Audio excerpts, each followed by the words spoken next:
In this video, I'm going to give you one really simple and useful way of helping your child to speak more freely and clearly.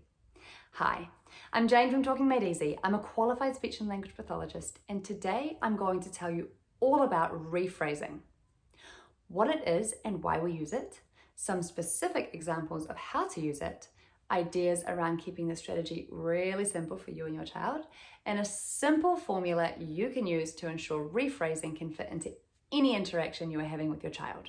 Stay around until the end and I'll give you 2 cherries you can put on top of your rephrasing to make sure your version of the strategy is as effective as possible so that your child can move further towards freedom and clarity in their talking. Often when children are learning to talk, especially as they start to string multiple words together, they tend to get their words a bit muddled and the structure of the sentence can be a bit all over the place. For example, you may hear something along the lines of "Mummy, up, mine cracker," or "mine bike falled down." This is absolutely normal at certain levels of language development, but for some children this goes on longer than usual and more importantly can have a major impact on their ability to be understood. So it'd be nice to be able to help them out. To do this, we can simply rephrase. Rephrasing is where we essentially parrot exactly what the child has said, but with any mistakes or errors fixed up. So in the examples I used earlier, I could respond or parrot to "Mummy up" for a child who is wanting to hop up onto mum's lap. Hop up, you want to hop up. Hop up is more grammatically correct than "mummy up," but is still at the child's language level of around 2 words. For "mine cracker," I can simply rephrase with "your cracker." It is your cracker, your cracker. I won't say "my cracker" here, otherwise I am inferring that it is now my cracker. Many children will figure the use of "my" and "I" in time. So for now you can just rephrase with "your." And if it needs to be taught down the track, that can absolutely be done. But I would give it some time first. For "mine bike fall down," you can respond with "Oh, your bike fell down. It fell down. It did fall down. Oh dear, your bike fell down." Notice that in each of these examples, I have made only the minimum number of changes to the child's phrase that are needed for it to be more grammatically correct and still at a language level that is similar to theirs. I am matching, or at least almost matching, the number of words they are using in a phrase or sentence with my rephrase. By staying in and around your child's usual phrase length with your rephrase, you are making the correction more accessible and impactful.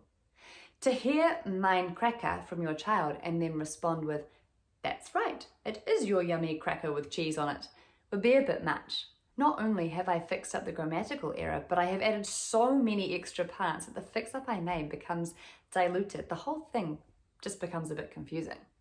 Generally, we do make the phrase a bit longer with our rephrase, as extra words are needed to make it grammatically correct. But as a rule of thumb, keep it as simple as possible.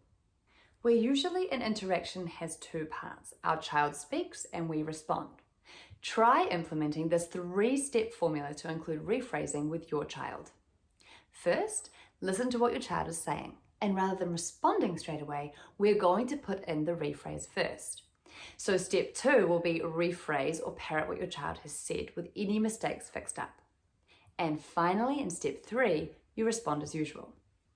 For example, if your child said "me apple," you can first rephrase or parrot "an apple, you want an apple," and then respond, "Okay, let's get an apple." It's as simple as that.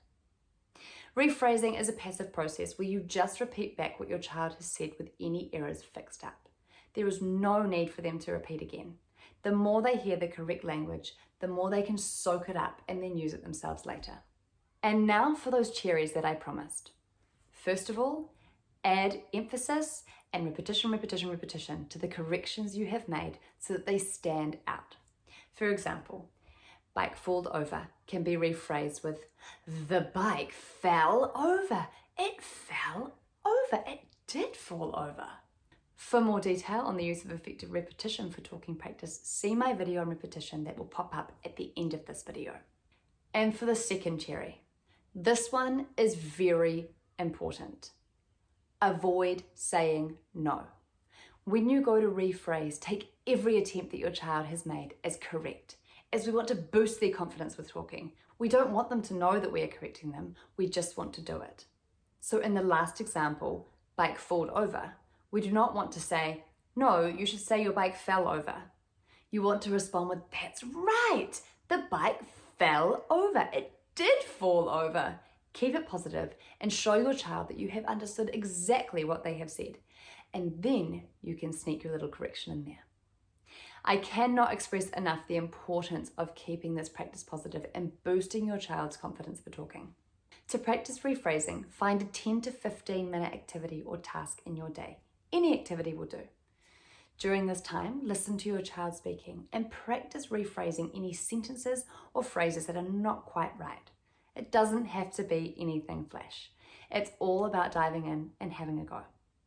Most importantly, have fun and happy chatting.